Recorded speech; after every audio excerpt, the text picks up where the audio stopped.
जदि आपन को एठारे एमिति देखौछि इनवैलिड ईमेल तो आपण केमिति एठारे लॉगिन हे निजर स्टेटस टी को चेक करि परिबे आसंतु जानिबा।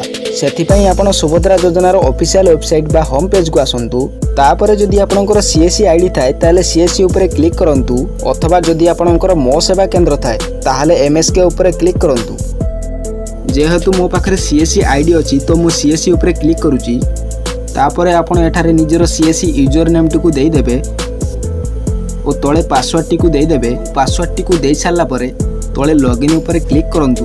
तापरे आपण एई भली भाबरे एठारे लॉगिन हे जिवे।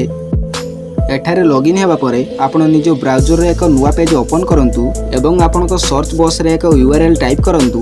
मु एही वीडियो रो डिस्क्रिप्शन रे एही यूआरएल को तळे देई देइछि। आपण सही यूआरएल ऊपर क्लिक करी सीधा एही पेज ऊपर को आसी जिवे। तापरे आपण जेमिति देखिबा को पाउथिबे एठारे स्टेटस चेक करिवा पई आपनको एक ऑप्शन देखौछि।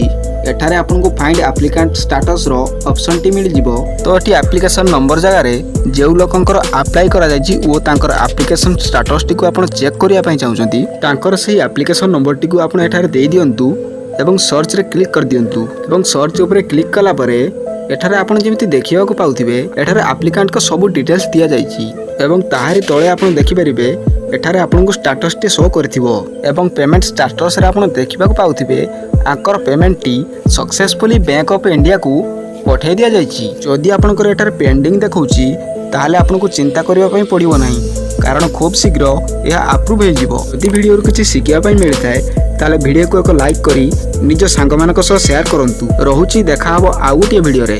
से पर्यंत जय जगन्नाथ।